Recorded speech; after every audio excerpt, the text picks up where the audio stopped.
Diabetes एक ऐसी बीमारी है जो हेड टू टो सब ऑर्गन्स को अफेक्ट करती है। There is not a organ which is spared. मैं लोगों को अपने वर्नाकुलर लैंग्वेज में हमेशा कहता हूँ इस बीमारी की रिस्पेक्ट करो, ये आपको कुछ नहीं कहेगी। तुम इसकी परवाह नहीं करोगे तो ये आपको कहीं का नहीं छोड़ेगी। इंडिया को अब डायबिटिक कैपिटल भी कहा जा रहा है, तो क्या आप हमें बता सकते हैं कि इसके मेजर क्या रीजंस हो सकते हैं, क्यों ऐसा हो रहा है? आप हैरान हो जाओगे ये सुन के कि 88% of type 2 diabetes are living with obesity. करेले का जूस पीते हैं लोग, लौकी का जूस पीते हैं, अजवाइन का पानी पीते हैं, तो क्या ये सारी चीजें एक्चुअल में डायबिटीज को कंट्रोल करने में इफेक्टिव होती है? बैलेंस डाइट जो कि 55% में कार्ब्स लेने हैं, 25% में फैट्स लेने हैं, 20% में प्रोटीन्स लेने हैं। अगर हम इस मात्रा में चलेंगे और कैलोरीज हमारी होनी चाहिए according to our body weight, तो अगर हम कैलोरी कंट्रोल्ड बैलेंस डाइट लेंगे तो इट इज योर। ऐसी क्या कोई खाने में ऐसी चीजें हैं जो डायबिटिक पेशेंट के लिए वरदान हो? Fibre, high fibre. फाइबर एक बहुत गुड फॉर। कई बार जब टेस्ट कराते हैं तो प्री डायबिटिक स्टेज करके भी एक टर्म बहुत ज़्यादा हाईलाइट होकर आता है, तो ये क्या होता है और पेशेंट को कैसे पता चलता है कि वो प्री डायबिटिक है? नॉर्मल है 100, 140 और 5.6। डायबिटीज है 125, 200 और 6.5। जो इसके बीच वाली स्टेज है that stage is known as pre diabetic. तो अगर हम बात करें प्री डायबिटिक जो पेशेंट्स, उनको कितना टाइम लग जाता है फुल्ली डायबिटिक होने में? 130 मिलियन प्री डायबिटिक है और इनमें से 65 मिलियन डायबिटिक बन जाएंगे। इमेजिन करो 10 साल में। बहुत शॉकिंग डेटा है। यूरिनरी फ्रीक्वेंसी ऑफ यूरिन बढ़ना, यूरिन बार बार आना, पॉलीडिप्सिया मीन्स इतना यूरिन आना, मुंह सूख जाना, प्यास लगनी जिसको हम कहते हैं पॉलीडिप्सिया, एंड पॉलीफेजिया भूख ज़्यादा लगनी और ज़्यादा खाना खाने के बावजूद वेट कम हो जाना। क्या इंसुलिन ही एकमात्र सोल्यूशन है डायबिटीज को ट्रीट करने का? लोगों को सबसे पहले क्वेश्चन लगता है कि अगर आपने उसको इंसुलिन प्रिस्क्राइब करती तो उसको लगता है जैसे डॉक्टर मुझे फांसी की सजा दे दिया। वो तो उठ के चले जाएंगे, डॉक्टर साहब ये नहीं, ये लास्ट स्टेज है। उनके दिमाग में ये लास्ट स्टेज है। ये एक इतना बड़ा मिथ है ना। अब हम मतलब कई बार परेशान भी हो जाते हैं लोगों को समझाते हो कि भाई ये अमृत है, ये तो लाइफ लाइन है। पेशेंट डायबिटिक है तो उनकी जो मेडिकेशन है वो कब तक चलती है, क्या क्या मेडिकेशन अवेलेबल हैं? जो शुगर कंट्रोल के साथ साथ वेट मैनेजमेंट करें, जो कार्डियक रिस्क कम करें, जो किडनी को प्रोटेक्ट करें, जो हमारे other complication. So we use जिसको हम कहते हैं अपस्ट्रीम अप्रोच कि target weight, use those drugs who have weight beneficial effect and which control diabetes also। बहुत वर्ड सुना होगा Ozempic, जो कि यूएस में बहुत समय से यूज हो रही है।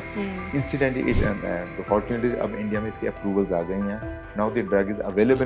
जो डायबिटिक पेशेंट्स होते हैं उनकी मेडिकेशंस लाइफ लॉन्ग चलती हैं क्या? इंसुलिन वाले पेशेंट्स नॉन इंसुलिन पे आ जाते हैं, जिनको 3 दवाएं चल रही होती हैं 3 OHS, वो 2 पे आ जाते हैं, 2 वाला 1 पे आ जाता है और दवाइयाँ बंद भी हो जाती हैं। ये टॉप मिस्टेक्स हैं जो लोग कर रहे हैं जिसकी वजह से उनकी डायबिटीज सही से कंट्रोल नहीं रह पा रही है या मैनेज नहीं हो पा रही है? फर्स्ट ऑफ ऑल मैं ये कहूँगा कि लोग ना शुगर टेस्ट नहीं करते घर में।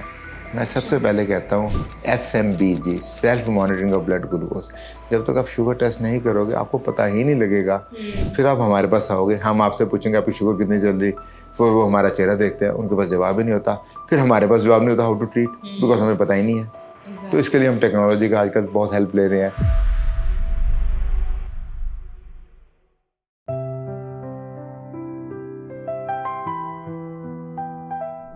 डायबिटीज एक ऐसी बीमारी है जिससे हर साल इंडिया में लाखों लोग अफेक्ट होते हैं और कई बार ऐसा होता है कि बीमारी अगर टाइम पे ट्रीट ना किया जाए, इसको टाइम पे इसको कंट्रोल ना किया जाए, तो इससे बॉडी में बहुत सारे सीरियस कॉम्प्लिकेशंस भी देखने को मिलते हैं। जैसे कि इससे आपकी जो आंखों की रोशनी है वो कमज़ोर हो सकती है, किडनी फेल तक की कंडीशन आ सकती है और आपके पैरों का काम करना भी बंद हो सकता है। तो आज के हमारे सेशन में हम समझने की कोशिश करेंगे कि एक्चुअल में जो डायबिटीज है क्या उसको रिवर्स किया जा सकता है, क्या क्या साइंस हमारी बॉडी पर दिखते हैं जब हमें डायबिटीज होती है और इसका ट्रीटमेंट ऑप्शंस क्या क्या अवेलेबल हैं। Hi, my name is Varsha Dubey and watching NBT live. तो आज हमारे साथ इस टॉपिक पर बात करने के लिए मौजूद है एक बहुत ही स्पेशल और खास guest, doctor Alok Joshi, Senior Director, Diabetes and Metabolic Disease at Max Healthcare. Hello doctor, welcome to NBT Live. Hi, good morning. Good morning. So doctor, आज हम बात करने वाले हैं डायबिटीज़ के बारे में। तो जैसे मैंने मेंशन किया कि इंडिया में बहुत, अगर आप देखोगे ना, कुछ सालों में डायबिटीज़ के केसेस बहुत देखने को मिल रहे हैं, बहुत तेज़ी से बढ़ रहे हैं और इंडिया को अब डायबिटिक कैपिटल भी कहा जा रहा है। तो क्या आप हमें बता सकते हैं कि इसके मेजर क्या रीजंस हो सकते हैं, क्यों ऐसा हो रहा है? You think you are very right when you say that India is the diabetes capital of the world. Reason है, we have 100 million diabetics. अच्छा 100 million means 10 crore. And there are another 130 million, 13 crore who are about to step into the domain of diabetes. So together 23 crore to 30 million, which is more than 1/5 of the population of the world. So इतने diabetes हमारे यहाँ हैं, तो अब we are obviously world capital of the diabetes. So it is a fact that we are diabetes capital of the world. So doctor, क्या आपको लगता है इसके क्या मेजर रीजंस हो सकते हैं, क्या कॉजेस हो सकते हैं जो इतने ज्यादा डायबिटीज के केसेस देखने को मिल रहे हैं? You see, इस तरह के डिजीज के हमेशा दो चीजें होती है, एक होती है जेनेटिक प्री डिस्पोजिशन, ठीक है, जेनेटिकली हम ऐसे बने हैं, and second is environmental. Genetically तो हम 100 साल पहले से भी थे, 200 साल पहले भी थे, तो इट इज देयर.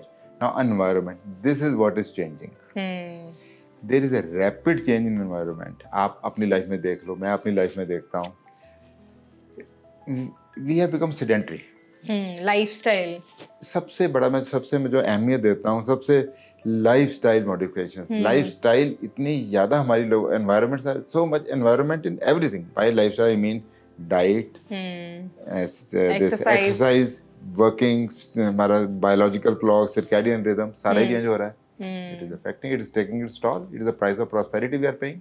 अच्छा, तो डॉक्टर जैसे अगर बहुत यंग एज में लोगों को डायबिटीज हो जाती है तो क्या क्या सीरियस कॉम्प्लिकेशंस और बॉडी में देखने को मिल सकता है? देखो जी, डायबिटीज जो बीमारी है ना, वो अपने आप में कुछ नहीं कहेगी. ब्लड शुगर बढ़ेगा, पेशेंट को कुछ पता ही नहीं चलेगा. अच्छा, कोई साइंस नहीं देता है? I am coming to that. Normally it is a very long drawn process. जो अगर डायबिटीज आज हुई है, स्टोरी तो 10 साल पहले शुरू हो गई है, विच वी आर नॉट. अब आज की डेट में we are targeting at that stage to act at an initial level to prevent late onset complications.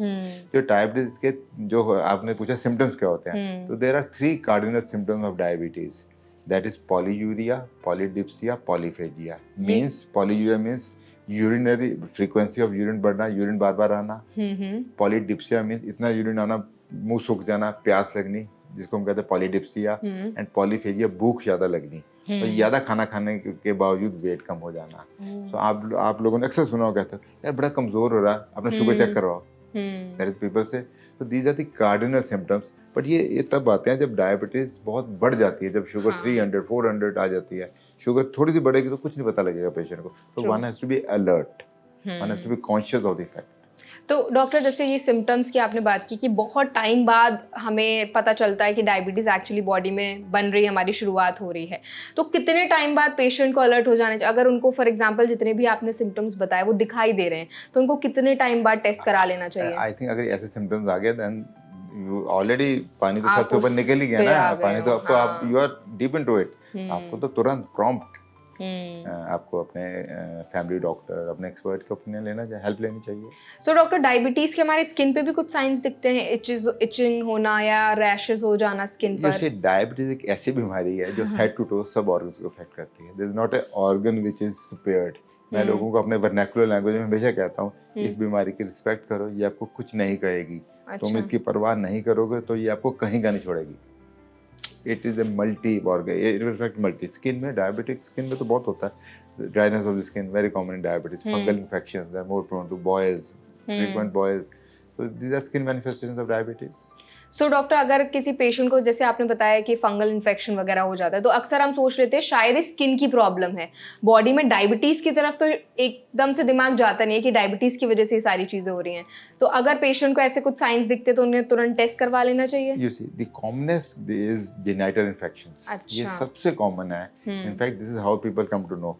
और सो अगर किसी भी लड़की को होगी तो she will visit a gynaecologist first, refer करेगी. फिर then the gynaecologist will alert, तुम शुगर टेस्ट करो, and then they will refer them back to a person who is dealing in this field. Now most probably मैं एक चीज इसी में I will take an opportunity to address, because आजकल जो हमारी जो ड्रग्स आ रही है ना, जिसको हम कहते हैं SGLT2 inhibitors, ये क्या होती है? ये बहुत अच्छी दवाई है जो डायबिटीज की अभी पिछले 5 साल से आई है.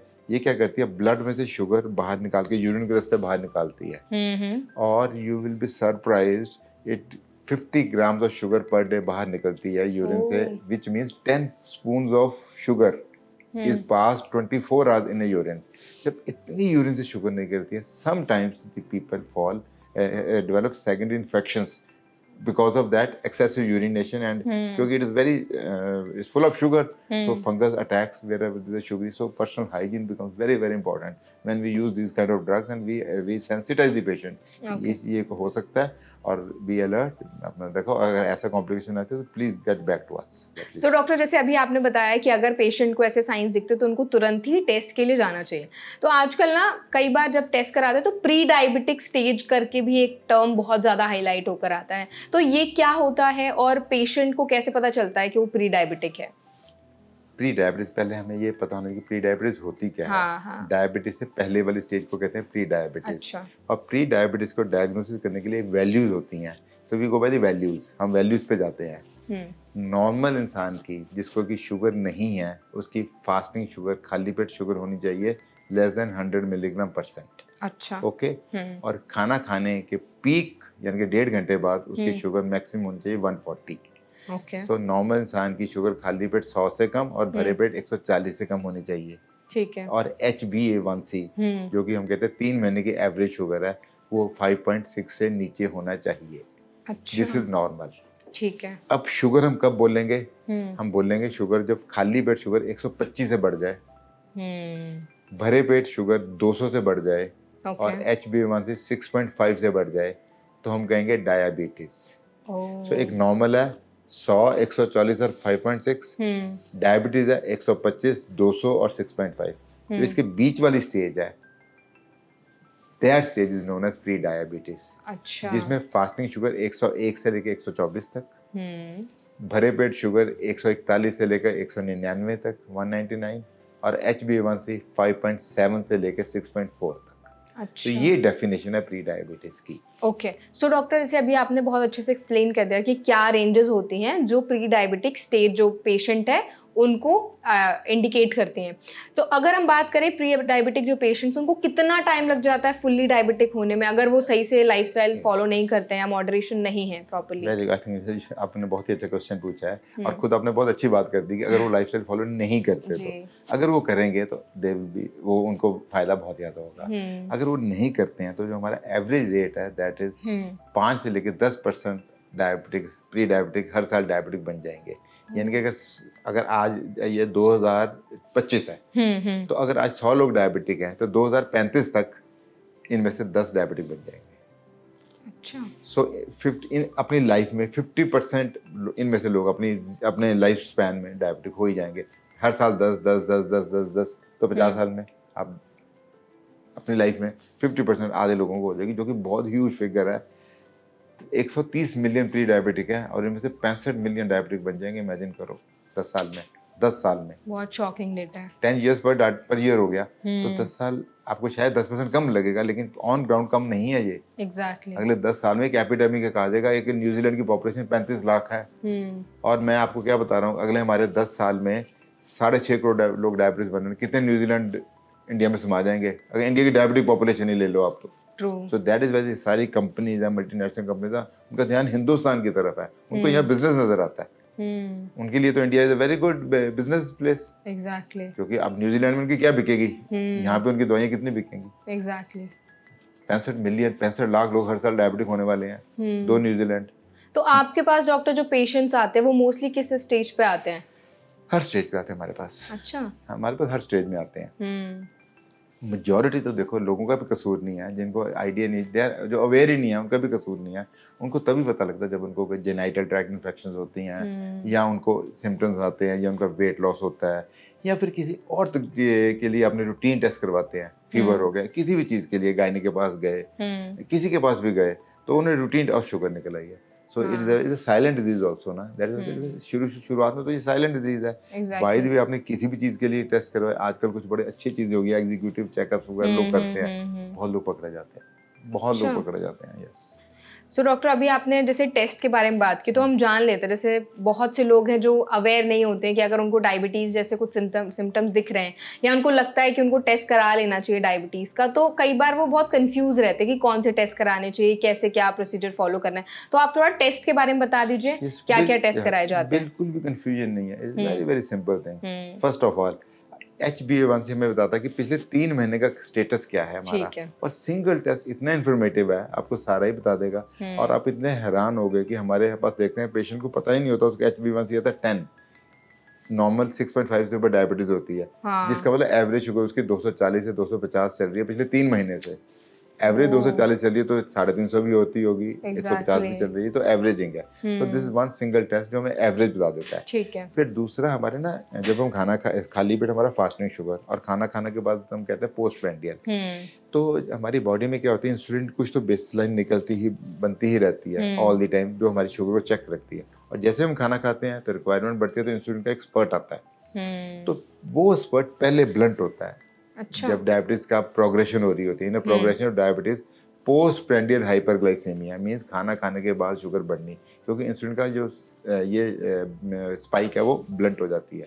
सो खाना खाने के बाद शुगर पहले बढ़ेगी, फिर फास्टिंग शुगर बढ़ती है, बट इट कैन वेरी, किसी में किसी कुछ भी हो सकता है। अच्छा डॉक्टर, जैसे हम बात करते हैं शुगर बढ़ गई, कभी ऐसा भी होता है बॉडी में कि शुगर कम हो जाए? हाइपोग्लाइसीमिया। अच्छा। जैसे जैसे डायबिटीज बढ़ रही है वैसे वैसे हाइपोग्लाइसीमिया का रिस्क बढ़ रहा है, क्योंकि हमारी जो दवाइयां हैं वो शुगर को नीचे लेके आ रही हैं। अब शुगर को अगर, तो हमारी दवाई पेशेंट ने होती क्या, प्रैक्टिकल 3 चीजें होती हैं। ठीक है। एक तो पेशेंट घबरा, उसको पता लगता है हो शुगर हो गई, वो एकदम मीठा कट डाउन कर देता है, जो कि उसको करना चाहिए। वो अपना लाइफस्टाइल भी ठीक करता है, जो कि उसको करना चाहिए, वॉक करना शुरू कर देता है, और उधर से मेडिसिन भी चल रही होती है। तो तीनों चीजें मिलकर शुगर लो भी हो जाती है कई बार। सो हम पेशेंट को हमेशा अलर्ट करते हैं कि अगर शुगर लो, एक बार शुगर लो, तो मैं कई बार कहता हूँ गुड साइन ऑल्सो, ताकि हमें पता लग गया कि अब हम दवाई कम उसको लाइट करेंगे। बट पेशेंट को अवेयर होना चाहिए कि, और उसको बताना चाहिए कि लो शुगर के क्या सिम्टम्स है, जैसे कि पसीने आना, अच्छा, पैल्पिटेशन, दिल धड़कना, कोल्ड स्वेट्स, पर्सपिरेशन, त्रेली आना जिसको हम कहते हैं। तो ये सब शुगर के सिम्टम्स होते हैं। नींद में शुगर कम हुई तो नाइटमेयर्स आना, भयानक सपने, ये सब एक सिम्टम्स होते हैं। तो क्या क्या ट्रीटमेंट ऑप्शंस अवेलेबल हैं? कैसे जो है डायबिटीज को ट्रीट किया जाता है? क्या इंसुलिन ही एकमात्र सोल्यूशन है डायबिटीज को ट्रीट करने का? तो बहुत ऑप्शन अवेलेबल है, हमारी बास्केट फुल है। अच्छा। हम फॉर्चुनेटली हम ऐसे एरा में है कि हमारे पास चॉइस है, we are spoiled for choice now. हमारे पास बहुत तरह की ड्रग्स हैं। इंसुलिन बहुत, मैं लोगों को बहुत इंसुलिन के बारे में मिथ्स हैं, बहुत हैं। अब हमारे इस शायद पॉडकास्ट में आ भी नहीं पाएंगे। लोगों को सबसे पहले क्वेश्चन लगता है कि अगर आपने उसको इंसुलिन प्रिस्क्राइब करती तो उसको लगता है जैसे डॉक्टर ने मुझे फांसी की सजा दे दिया। वो तो उठ के चले जाएंगे, डॉक्टर साहब ये नहीं, ये लास्ट स्टेज है। उनके दिमाग में ये लास्ट स्टेज है। ये एक इतना बड़ा मिथ है ना। अब हम मतलब कई बार परेशान भी हो जाते हैं लोगों को समझाते हो कि भाई ये अमृत है, ये तो लाइफ लाइन है, हजारों लाखों करोड़ों लोगों की जान बची है इंसुलिन की वजह से। तो इंसुलिन को ऐसे मत बोलो, insulin is a life saving thing. दूसरा लोगों को लगता है एक बार शुरू हो तो हमें खत्म नहीं होगी।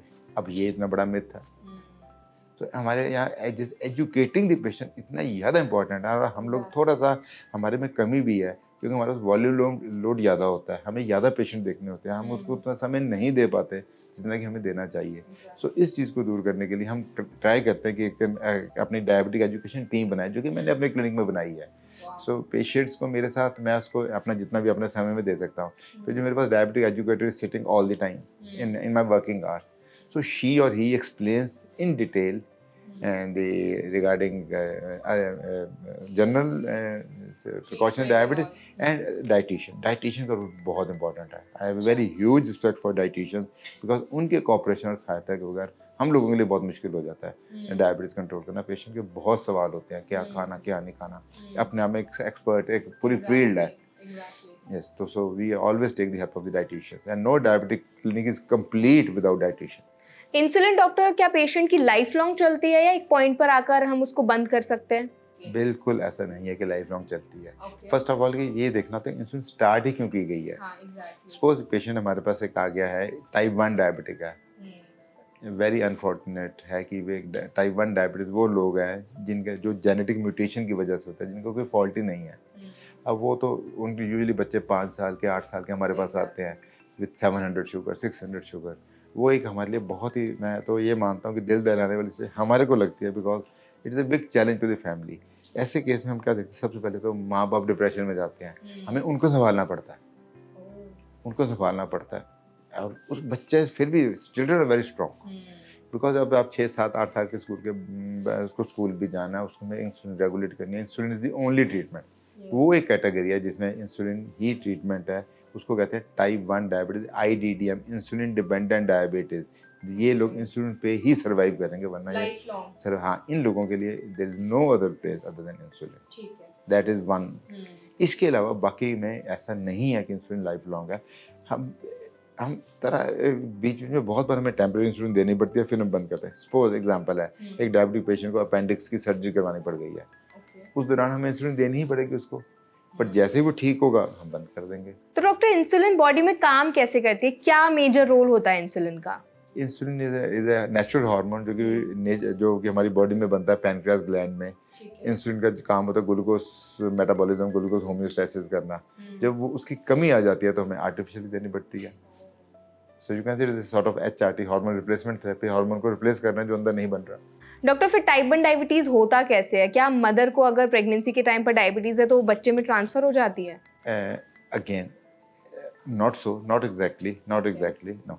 Nature protects the child, but again, mother gene is same, genetic structure is same. So mother, that means that family is predisposed, pre-diabetic होगा ना जीडिया, तो वो child भी तो उसी जीन से आ रहा है. So that way yes, बाकी environment will play more. So I was just telling you कि जो type 1 diabetes है ना, वो 5% लोगों में होती है, 95% में type 2 है.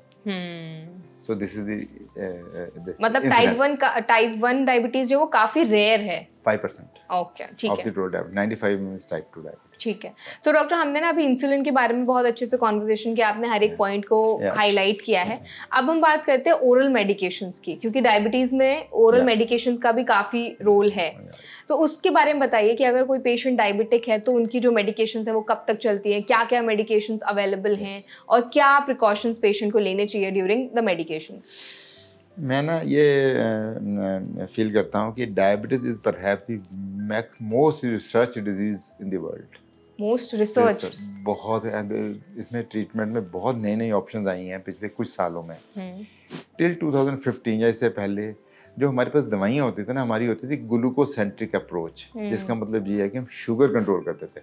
फास्टिंग शुगर कंट्रोल करो, खाना खाने के बाद वाली शुगर कंट्रोल करो, HbA1c, ये 3 चीज़ें कंट्रोल, आप भूल जाओ सब कुछ. अच्छा, ये बात किसी तक सच भी है, बिकॉज मेन तो यही है, आप कंट्रोल करो. जब अब हमारी सोच बन गई है, बिकॉज हमारे पास बहुत नई दवाइयाँ आ गई हैं, तो हम कहते हैं कि हम ऐसी दवाइयाँ यूज़ करें जो शुगर कंट्रोल के साथ साथ वेट मैनेजमेंट करें, जो कार्डियक रिस्क कम करें, जो किडनी को प्रोटेक्ट करें, जो हमारे other complication. So we use, जिसको हम कहते हैं अपस्ट्रीम अप्रोच, कि target weight, okay, use those drugs who have weight beneficial effect and who control which control diabetes also.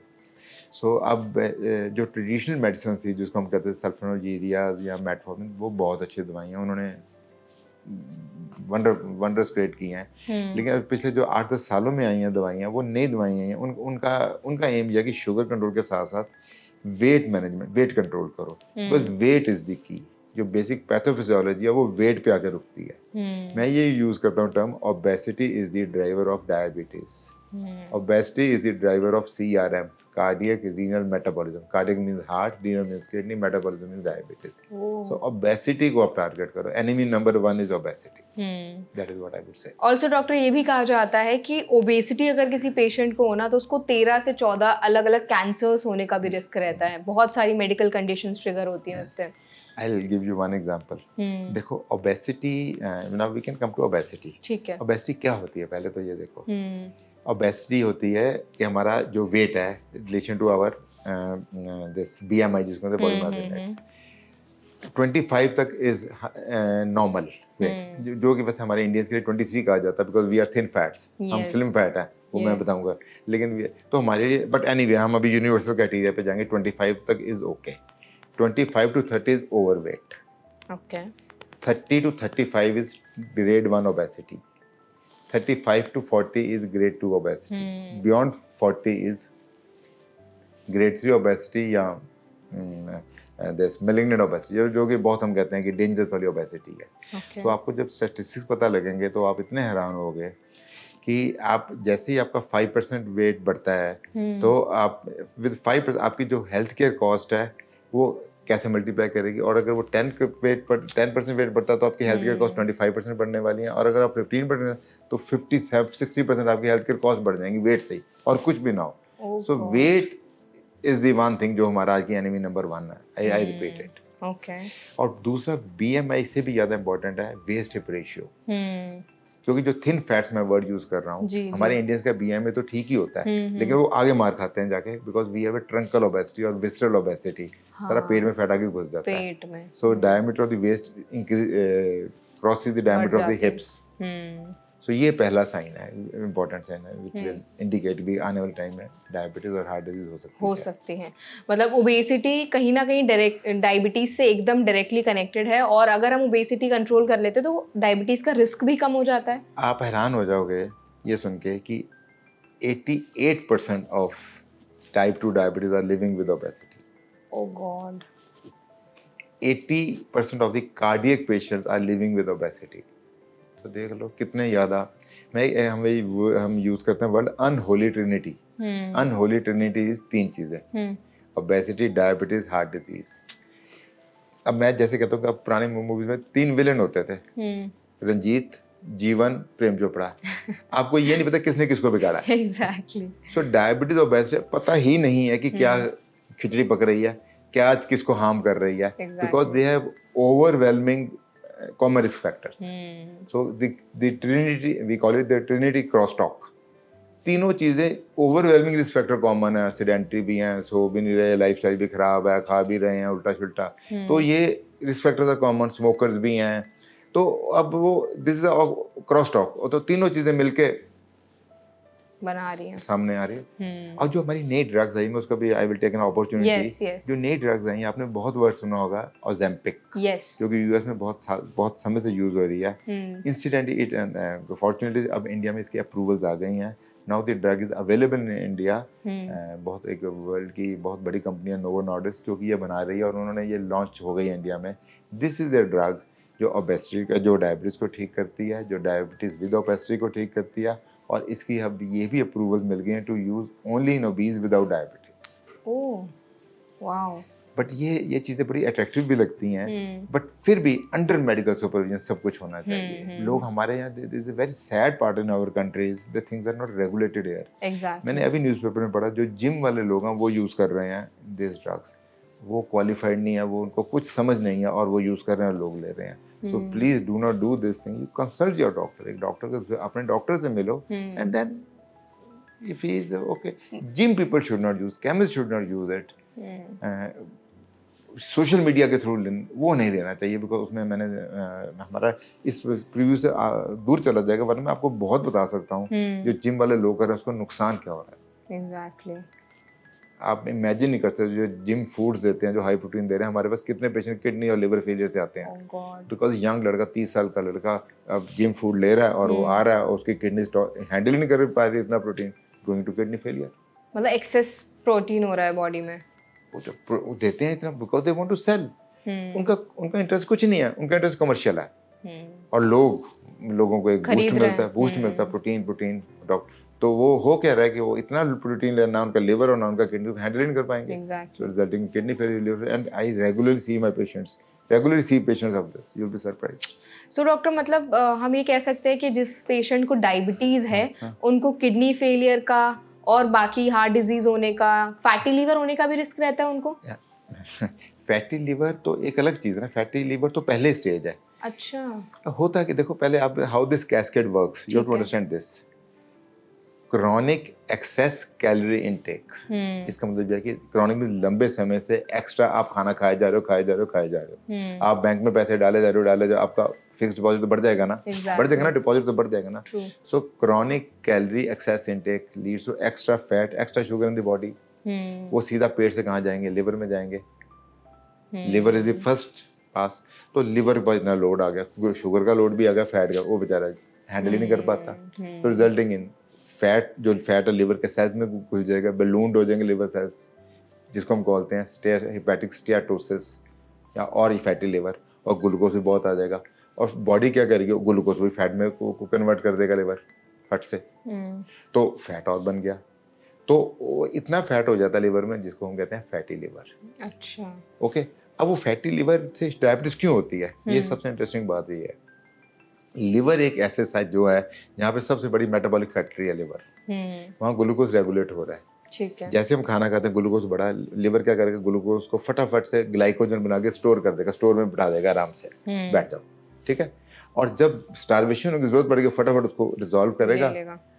तो ये सब हो रहा है under the action of insulin. Gluconeogenesis means glucose from non glucose sources, glycogenesis glucose glycogen बन रहा है, फिर टूट रहा है, ग्लाइकोजेनोलिसिस, ये सब चीजें हो रही हैं। तो शुगर का एक होम्योस्टैसिस हो रहा है। जब इतना लिवर फैट हो जाएगा तो वो क्या करेगा, जो ये सब इंसुलिन के एक्शन के अंडर हो रहा है, तो इंसुलिन को वो रिस्पॉन्ड ही नहीं करेगा। It will become resistant to the action of insulin, जिसको हम कहते हैं इंसुलिन रेजिस्टेंस। जो इंसुलिन रिसेप्टर्स हैं लिवर के ऊपर वो ब्लंट हो जाएंगे, इतना फैट घुस गया, free fatty acids, FFA we call it, free fatty acids को ब्लंट कर देंगे, तो इंसुलिन अगर नॉक करेगी काम ही नहीं करेगा, liver will not respond to insulin, so insulin resistance.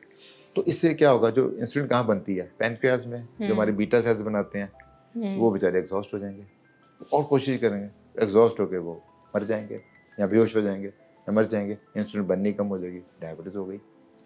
सो आप समझ गए, fatty liver, obesity, fatty liver, type 2 diabetes, ये कैस्केड है।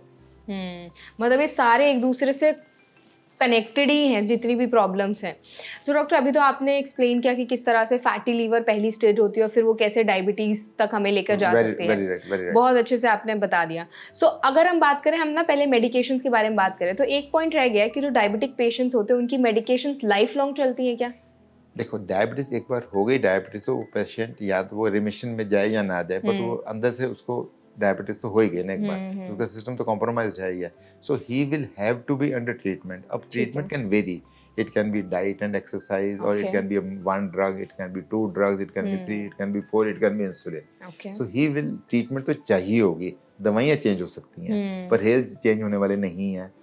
सैर का जो अच्छा क्राइटेरिया लाइफस्टाइल वो तो रखना ही चाहिए, वो तो रहने वाला है। हाँ, medication can vary from time to time. कुछ लोग बहुत अच्छा करते हैं, वेट लॉस कर लेते हैं, वेट रिडक्शन से मैंने देखा है इंसुलिन वाले पेशेंट्स नॉन इंसुलिन पे आ जाते हैं, जिनको 3 दवाएं चल रही होती हैं, 3 OHS, वो 2 पे आ जाते हैं, 2 वाला 1 पे आ जाता है, और दवाइयाँ बंद भी हो जाती हैं। तो जिसको हम कहते हैं डायबिटिक रेमिशन, जो कि हमें जरूर बात करेंगे, हमें करनी भी चाहिए इस पे। सो डायबिटीज रिवर्स की जा सकती है doctor? Yes, very well, this is the hot topic, ये आज की टॉपिक ऑफ द डे है।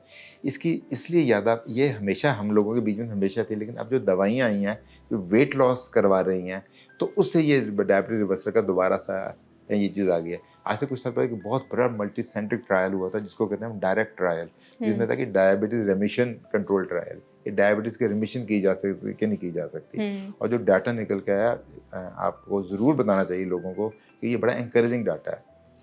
अगर आप 5% वेट लॉस कर, हाँ, पहले तो हमने डायबिटीज रिवर्सल अचीव करनी है, फिर उसको मेंटेन करनी है, इसको हम रेमिशन भी कहते हैं। पहले अचीव करो, फिर मेंटेन करो। तो 1 साल तक कर लिया तो रेमिशन, और 2 साल तक तो हमने इसको मेंटेन कर लिया। तो जो स्टडीज हुई हैं, अगर 5 किलो तक आप 0 to 5 kg तक वेट लॉस किया है, तो डायबिटीज रेमिशन अचीव और मेंटेन होगी 5%। 5 किलो वेट तक 5%, ठीक है। 10 किलो वेट तक 36%, 10 kg वेट ले लिया 30 मीन्स 1/3 ऑफ 1/3 लोगों को डायबिटीज रेमिशन में चले जाएंगे। और 2 साल तक ये ट्रायल था, 2 साल तक वो रेमिशन में ही रहे। बहुत बड़ी बात है। अगर 10 से 15 kg कर लिया तो ये 60% हो गई। 60% लोग डायबिटीज से बच गए बिना डायबिटीज सिंपल वेट कंट्रोल करके। और अगर आप 15 kg से ऊपर कर लिया तो 85%, 85% लोगों को डायबिटीज से फ्री हो गए अगर आपने 15 किलो वेट लॉस कर लिया। सो वेट लॉस पे इसलिए मेरे बार बार जोर होता है, वेट लॉस पे हमारा सेंसिटाइज करना, लोगों को सुनते नहीं है। I am very sorry to say कि लोग नहीं सुनते हैं। वो उनको हर चीज़ में रेजिस्टेंस है। उनको बोलो एक्सरसाइज करो, डाइट करो, उन्हें हम कर नहीं सकते हैं, सारे बहाने होते हैं। मैं काम पे जाता हूँ, मैं टूर करता हूँ, ये सब बहाने हैं। उनको बोलो एक ऑप्शन कि ये दवाइयाँ को, ये नई दवाइयाँ ऑफ कोर्स एक्सपेंसिव है, वो महंगी बहुत है। आप उनको बोलो सर्जरी कराओ, थर्ड ऑप्शन बैरिएट्रिक सर्जरी, वो करवानी नहीं है, कुछ भी करने को तैयार नहीं है। तो सबसे ईजी है if they follow a good dietitian. सबसे 3-6 महीने 9 महीने डाइटिशियन के पास जाएं, उसको ऑब्जर्व करें, डॉक्टर की हेल्प लें, तो बहुत बड़े सुनामी से बच सकते हैं। मैं यहाँ तक कह रहा हूँ। सो डॉक्टर, अभी आपने फिर से डाइट पे काफ़ी ज़्यादा जोर दिया है कि अगर आप डाइटिशियन के पास जाते हैं तो कहीं ना कहीं आपका जो डायबिटीज़ का जो रिस्क है वो कम हो जाता है, कंट्रोल हो जाती है, आप मैनेज अच्छे से कर सकते हो डायबिटीज़ को। तो अब हम थोड़ा डाइट पे बात करते हैं। Sure. जो डायबिटीज़ के जो पेशेंट्स होते हैं उनको क्या खाने में ऐसी चीज़ें जो अवॉइड करनी है, क्या चीज़ें शामिल करनी है? देखो डायबिटीज में अगेन एक बैलेंस डाइट Okay. लें डायबिटीज का। इंडिया इज ना very high carb consuming country. आप एग्जैक्टली। हैरान हो जाओगे कि इंडियंस में हमारे 65 to 80% हम लोग कार्ब्स खाते हैं, कार्बोहाइड्रेट्स हमारे। और कार्बोहाइड्रेट्स हम खाने के हमारे सफर क्या करते हैं, प्रोटीन। प्रोटीन। इसलिए हम लोग के मसल्स पतले हैं, ट्रंकल ओबेसिटी, बिकॉज हमारी कार्ब डाइट बहुत है। सो डाइट में एक्सपर्ट की रिक्वायरमेंट है। एग्जैक्टली।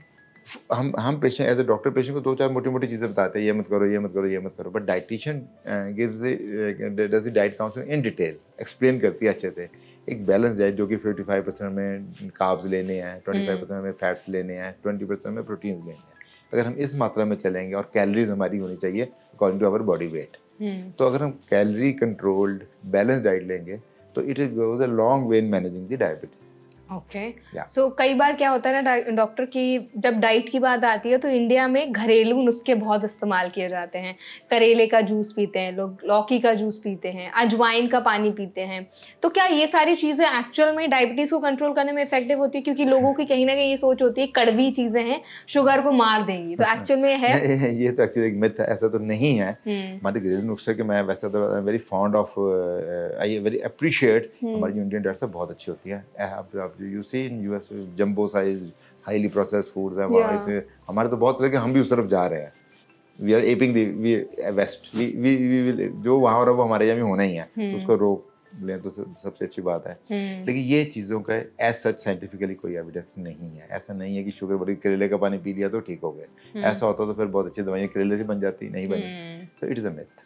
तो अगर आपको अपने जो पेशेंट्स हैं, जो हमारी जनता है, उनको सजेस्ट करना हो तो ऐसी क्या कोई खाने में ऐसी चीजें हैं जो डायबिटिक पेशेंट के लिए वरदान हो? Fibre, high fibre. फाइबर एक बहुत good for diabetes, soluble fibre, insoluble, soluble fibre तो और भी अच्छा है। सो फाइबर इन द डाइट, मैं एक एग्जांपल देता हूँ। हमारे से पूछते हैं हम जूस पी सकते हैं, आई टेल देम अब एक गिलास जूस में 4 मौसमी लगेंगी। You agree with me? ठीक है ना। अब आपने 4 मौसमी से एक गिलास जूस बनाया, आप जूस इधर आ गया, उसका जो सारा फोक है आपने फेंक दिया, जो फायदेमंद चीज़ है वो आपने फेंक दी, और जो टोटली ग्लाइसेमिक है, जो शुगर बढ़ाएगी, वो आपने पी ली। तो अगर आपको लेना ही है तो आप एक मौसमी डेली खा लो। मैं फ्रूट्स के लिए पेशेंट को कभी मना नहीं करता हूँ।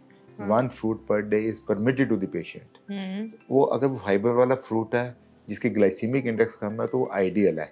ग्लाइसेमिक इंडेक्स का मतलब ये होता है कि जैसे आपने एक चीज़ ली और ब्लड में कितनी शुगर बढ़ी। आपने 100 ग्राम बर्फी खाई तो आपकी शुगर शूट कर गई। आपने 100 ग्राम सेब खाया तो शुगर बहुत कम पड़ी। सो ग्लाइसेमिक इंडेक्स बहुत फर्क है दोनों में। सो 1 फ्रूट पर डे में हम कभी मना नहीं करते हैं। ठीक है। जैसे ऑरेंज है, सेब, संतरा, मौसमी, बगुगोशा, नाशपाती, पपाया, मेलन, वाटरमेलन, तरबूज, खरबूजा, एक जितना एक कटोरी में आ सकता है, बैलेंस, तो कैन बी टेकन। ओके। जो स्ट्रिक्टली नो होती वो हमारी होती है मिठाइयाँ, स्वीट्स, ये चीज़ें हम थोड़ा सा अवॉइड करने को बोलते हैं। ये चीज़ें तो करनी ही पड़ेंगे। ओके। तो जब डॉक्टर डायबिटीज़ को मैनेज करने की बात आती है, आई एम श्योर आपके पास दिन में बहुत सारे पेशेंट्स आते होंगे, तो सबसे ज़्यादा लोग क्या गलती करते हैं? आपको क्या ऐसा लगता है कि टॉप मिस्टेक्स हैं जो लोग कर रहे हैं जिसकी वजह से उनकी डायबिटीज़ सही से कंट्रोल नहीं रह पा रही है या मैनेज नहीं हो पा रही है? फर्स्ट ऑफ ऑल मैं ये कहूँगा कि लोग ना शुगर टेस्ट नहीं करते घर में। मैं सबसे पहले कहता हूँ SMBG, self monitoring of blood glucose. जब तक आप शुगर टेस्ट नहीं करोगे आपको पता ही नहीं लगेगा। फिर आप हमारे पास आओगे, हम आपसे पूछेंगे आपकी शुगर कितनी चल रही, फिर वो हमारा चेहरा देखते हैं, उनके पास जवाब ही नहीं होता, फिर हमारे पास जवाब नहीं होता हाउ टू ट्रीट, बिकॉज हमें पता ही नहीं है। तो इसके लिए हम टेक्नोलॉजी का आजकल बहुत हेल्प ले रहे हैं कि भी हमारे पास एक पैचेज आ गए हैं, पैच लगा देते हैं और मोबाइल के साथ उसकी हो जाती है लिंक, तो you can just see your sugar by that. उस पैच में 15 डेज तक that patch is valid for 15 days. वो इतना यूजफुल चीज़ है। आपने आलू खाया, मोबाइल से देख ली शुगर कितनी बढ़ी, आपको मालूम पड़ जाएगा पोटैटो से कितनी बढ़ती है, ओट्स खाने से कितनी बढ़ती है, तो आपको खुद पता लग जाएगा यार मेरे लिए आलू बुरा, ओट्स अच्छा, तो मैं आलू के पराठे ना खाऊं, ओट्स खाऊं। तो मतलब वो पैच क्या हाथ पे लगाना होता है? ये बॉडी पे लग जाता है, usually on the arm, wherever. It last for 15 days, but ये चीज़ें कॉस्ट है। हाँ, that's तो true. इससे ये तो चलो हम ये लगाते हैं, हम टाइप 1 में बहुत लगाते हैं या अनकंट्रोल्ड डायबिटीज में बहुत लगाते हैं। हर केस में तो अफोर्डेबिलिटी भी नहीं होती, 5,000 रुपीज़ में 15 डेज नहीं लगा पाते कोई, ये बस एक बार लगाने हैं। पर पेशेंट का घर में शुगर, सबसे पहले मैं उनको हमेशा जोर देता हूँ, I give them log sheet, I provide them log sheet जिससे नोट करो शुगर। जब हमारे पास हमें शुगर दिखा दो बस, Exactly. हमें एक क्वेश्चन नहीं पूछना पड़ता, टेस्ट नहीं करते। दूसरा, वो सेल्फ डिसीजन ले लेते हैं, ये दवाई मुझे सूट नहीं की, 1 मिनट में कह देंगे और छोड़ देंगे। भाई हमें बताओ सूट नहीं की, will tell you the answer. आप डिस्कार्ड कर दो और फिर करोगे क्या? ये सेल्फ डिसीजंस, कंसल्ट नहीं करना, या मेरा वो रिश्तेदार वो दवाई खा रहा है मैंने वो खा ली, तो ये चीज़ें जो कि नहीं होनी चाहिए, हार्मफुल है। तो डॉक्टर, जैसे खाने में हमने काफी सारी बात की और आपने भी जैसे आलू का और बहुत सारे और भी खाने की चीजों का नाम लिया, तो सबसे ज्यादा बहुत जल्दी शुगर कौन सी चीजें बढ़ाती हैं खाने में, ऐसा भी कुछ होता है? Direct sugars. हाँ, चाय, जिस चाय में चीनी डाल के पी दो, जल्दी बढ़ जाती है। Direct sugars. हाँ, मिठाइयाँ, कार्ब्स, हाई कार्ब डाइट्स, हमारे हाई कार्ब डाइट्स बहुत है ना, जनो ब्रेड, अब ब्रेड ही खानी भैया, व्हाइट ब्रेड ना लो, ब्राउन ब्रेड ले लो, मल्टीग्रेन ब्रेड ले लो, उससे बेटर ही है ना आफ्टर ऑल। तो हाई कार्ब्स की जैसे हम बात करें तो इनके क्या हेल्दियर ऑप्शंस, ऑल्टरनेटिव्स हैं? आई थिंक ये तो this is one field I think which should be covered by dietitian, Yes, क्योंकि ये that बहुत is बड़ी true. अपने आप में एक फील्ड है। तो हम्म, कि हाउ ग्लाइसेमिक इंडेक्स कैसे कम करनी है, उसको कैसे मिक्स कर देना, कौन सा That's आटा true. यूज करना, बहुत सारी चीज़ें, बहुत ये ब्रांच भी बहुत एडवांस की है। और जो कि लोगों को हम ये जरूर कहते हैं कि जो आपकी जो प्लेट है ना वो रंग बिरंगी होनी चाहिए, कलरफुल होनी चाहिए। एंटीऑक्सीडेंट्स है, रेड वाले में ये एंटीऑक्सीडेंट है, येलो वाले में ये है, तो ये होनी चाहिए ये। But this is a domain of A dietitian, okay, exactly उसको क्या, वी ग्रोसरी नो कि ओट्स बहुत अच्छे हैं, या ब्रेड्स नहीं अच्छे, ब्रेड में नहीं, तो brown is better, multigrain is better than that, तो परफेक्ट, मल्टीग्रेन व्हीट है जैसे आजकल आता है, तो इस ये चीज़ें मतलब ये बाकी again exactly. So doctor, I think हमने डायबिटीज़ पे काफ़ी ज़्यादा कॉन्वर्जेशन किया है, हमने आपसे बहुत अच्छे से डायबिटीज़ के हर एक पॉइंट को समझा है, साइंस क्या दिखते हैं बॉडी पे, ट्रीटमेंट ऑप्शंस क्या क्या अवेलेबल हैं, इंसुलिन के रोल पे आपने काफ़ी ज़्यादा एम्फेसाइज किया है, तो बहुत ज़्यादा इंसाइटफुल ये सेशन था। एट लास्ट क्या कोई मैसेज आप हमारी ऑडियंस को देना चाहेंगे जो डायबिटीज़ जिनको है, या जो प्री डायबिटिक है, या जिनको लगता है कि उनको डायबिटीज़ हो सकती है, रिस्क पर है, तो उनको क्या आपका मैसेज रहेगा एट लास्ट? देखो मेरी एक ही मैसेज है, एक तो अवेयरनेस, कॉन्शियसनेस, उनको पता होना चाहिए, अनअवेयर नहीं होना चाहिए।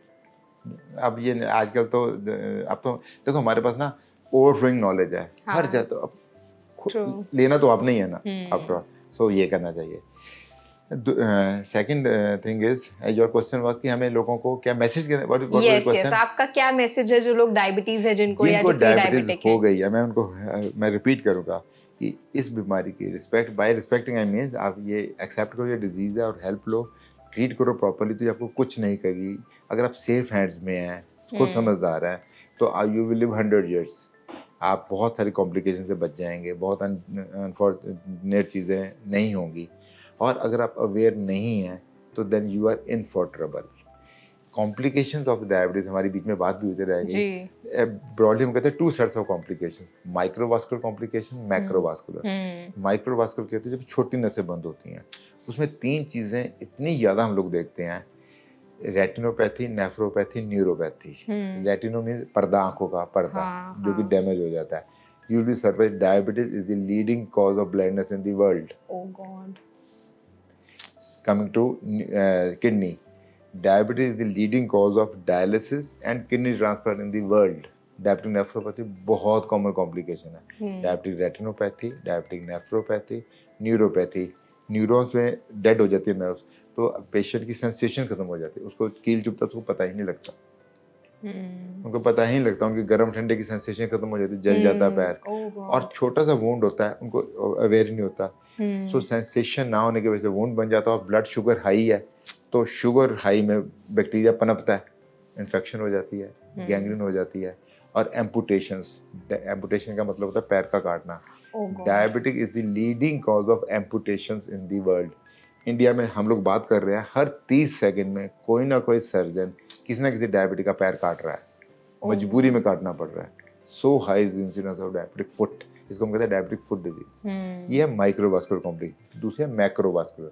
मैक्रो में आती है हार्ट अटैक, जिसको कहते हैं myocardial infarction, brain stroke, cardiovascular death, तो ये मैक्रोवास्कुलर है। ये देखा गया कि अगर शुरू से इंटेंसिव कंट्रोल करें डायबिटीज़ का इंटेंसिव, तो माइक्रोवास्कुलर कॉम्प्लिकेशंस को तो हम डेफिनेटली प्रिवेंट कर सकते हैं।